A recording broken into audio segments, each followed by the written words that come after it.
Bali gagawa natin ng review tong Hyguk. Hindi ko alam na may ganito ng scale na nilabas sila. Bali high grade siya na upscale ng 144 na high grade.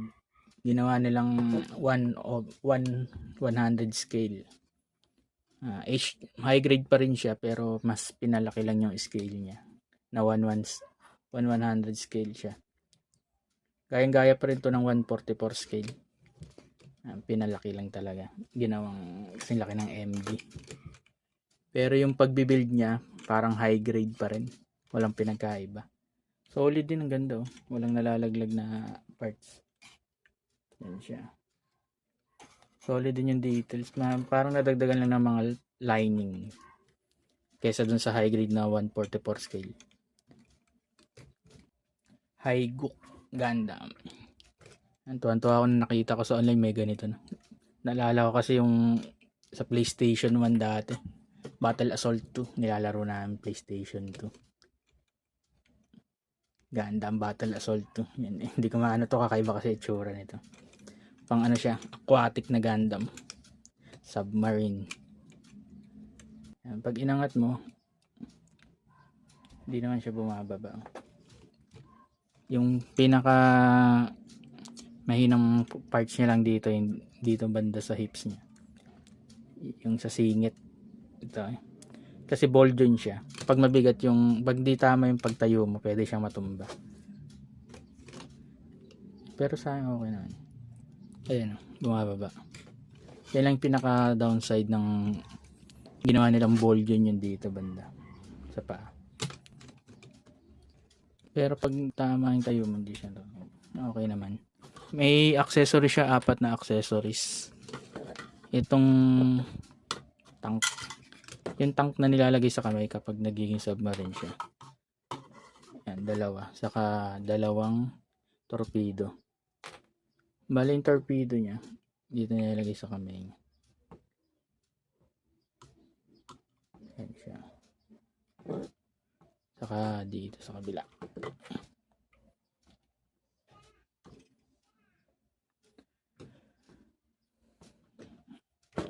Tapos itong tank, pwede mo ring ilagay ito sa balikat niya. Bali ito. Makikita niyo tong hindi kasi pantay ano. May cut tong kabila. Itong straight yan yung sa itaas. Lagay niyo. Wala sa manual kasi yan eh. Yan. Kabilaan, pwede niyo siyang mailagay. Magiging limitado nga lang yung pagbuka ng kamay niya kasi tatama na siya dyan. Pero at least na minimize niyo yung accessories niya. Yan, di nalalaglag yan. Tapos itong tank na to, yung di ko lang nagustuhan kasi bago mo mailagay yan, kailangan mo munang baklasin yung kamay. Kukunin nyo ito lang. Yan. Tapos bubuksan nyo rin to. Dapat ginawa nila, nilagyan na lang nilang peg dito para sa salpak na lang. Yan, ito. Yan, tatanggalin mo yung buong kamay para maipasok siya dito. Itong tank na to may left and right yan. Kung mapapansin nyo, hindi yan pantayo. Kasi itong may parang ito.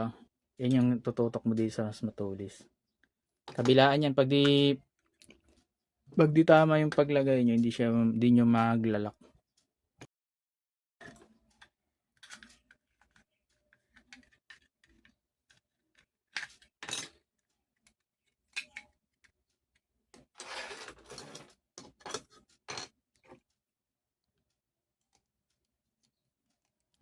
Ito yung parang may wire.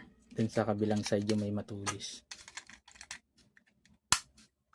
Yan, para mag-lock. Kasi pag mali, na-try ko kanina, hindi siya papasok. Pag gusto niyo maging submarine, alisin niyo parehas.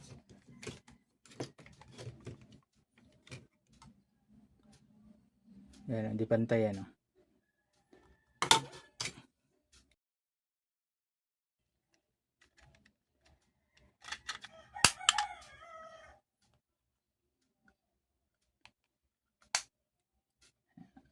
Sarado siya.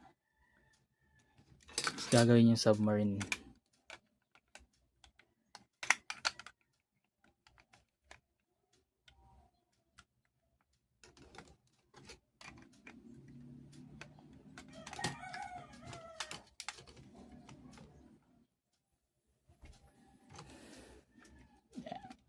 Tapos yung paa niya.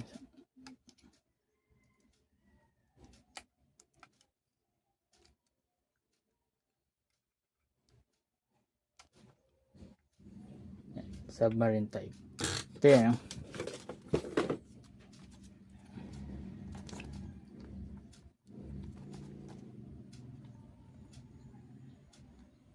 Bale, ito yung submarine type niya. Yan sa mga anime. Yan. Hindi ko alam ko anong brand to. Bali, bootleg siya. Pero yung scale niya, 1/100 scale. Tapos may dalawa siyang decals na kasama. Slide. Water slide saka yung ordinaryo. Ganda.